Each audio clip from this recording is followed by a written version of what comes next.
Napakaganda mga kasama, panalo. Ayan o. At isa na namang tuklas bote ito mga kasamang hunters. Napakagandang koleksyon na nakuha natin dyan sa may baba. Dyan sa may baba niyan, sa may ilalim. At dito naman itong bote na medyo green na blue.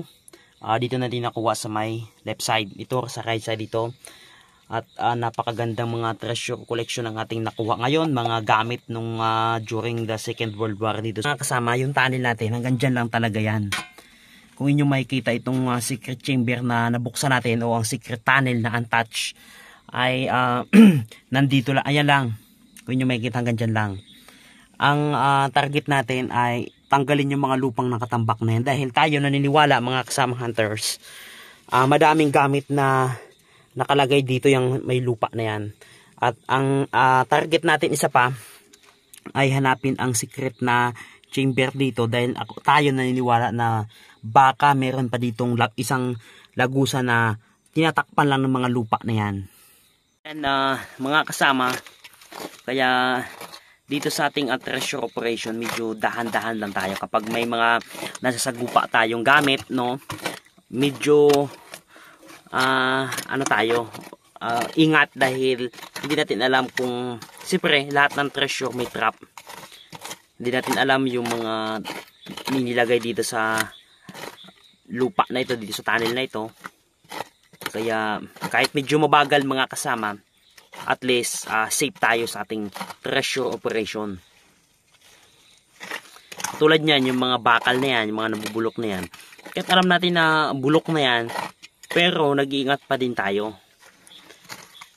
At hindi natin siya masyadong binubutas basta-basta.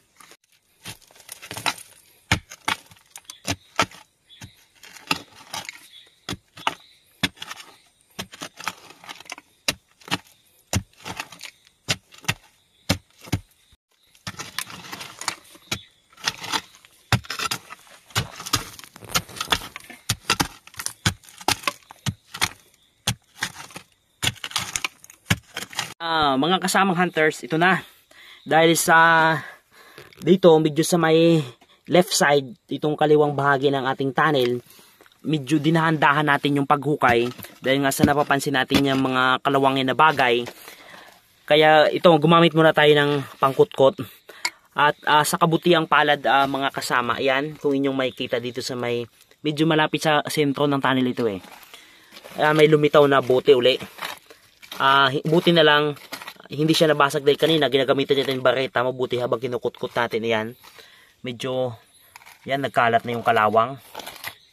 Basta kami dito mga kasama dito sa treasure, dahil sa ilang tunnel na rin ang nabuksan natin, alam na namin na kapag may mga ganyang, may mga kalawangin na nabubulok, ang kasunod yan mga positive na markings. Kaya medyo gumagamit kami ng mga wooden stick yan, pangkalawit lang, hindi masyadong pinapaspasan dahil minsan nababasag. Katulad nyan, kung yan ay ginamitan natin ng bareta, basag yan. Pabuti yan mga pangkalagay lang ating ginagamit. Ayan mga kasama, bote, ang kanyang dulo nakapaturo dito sa labas, at yung kanyang dulong bahagi, yung ilalim ng bote, papunta naman dito sa sulok. Ngayon, ang gagawin natin mga kasama, dahan-dahanin natin ang kuha. Dinawakan natin dito sa gilid.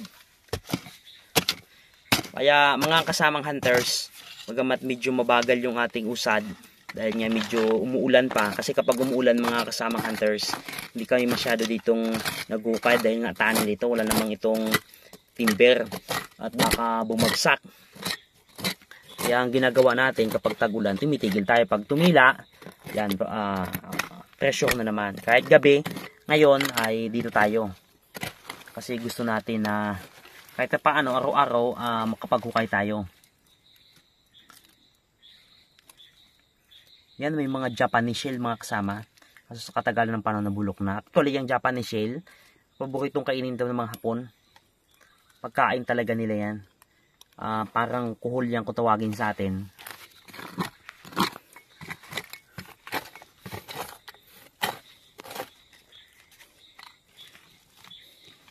Ayan, kung inyong mapapansin mga kasama, dahil sa katagalan ng panahon pumasok na rin yung mga ugat ng kahoy.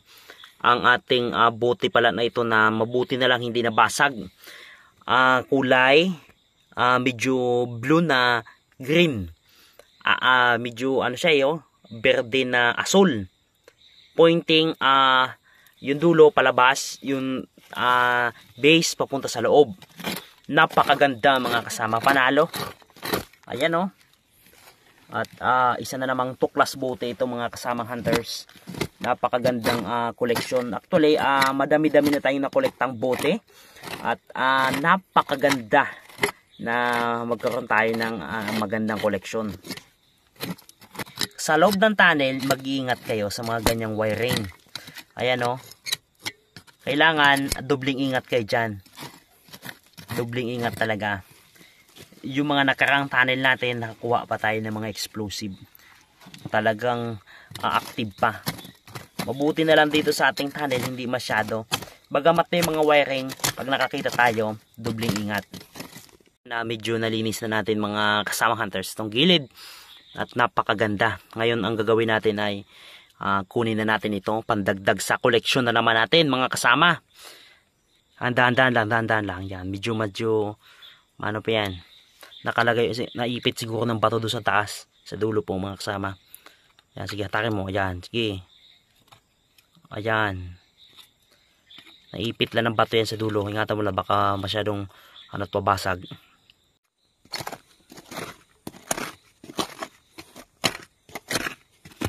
Medyo nalinis na natin tong ilalim. Medyo may gamit pa doon na napapansin natin dahil may linya pa ng kalawang, kaso nga lang hindi na tayo makapasok dahil masyado nang malalim, kaya ibagsak na natin ito.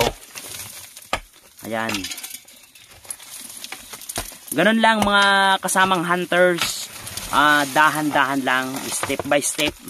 Hindi natin masyadong minamadali yung ating treasure operation dahil gusto natin na lahat ng mga markings ma-record. Yan, tapos i-pull out natin yung mga lupa na yan. Mga kasamang hunters, ito na. Yung isa na yan, ito, napakagandang koleksyon na nakuha natin dyan sa may baba. Dyan sa may baba niyan, sa may ilalim. At dito naman, itong bote na medyo green na blue. Dito na din nakuha sa may left side. Ito sa right side dito. At napakagandang mga treasure collection ang ating nakuha ngayon. Mga gamit nung during the Second World War dito sa may untouched na tunnel ng mga Japanese.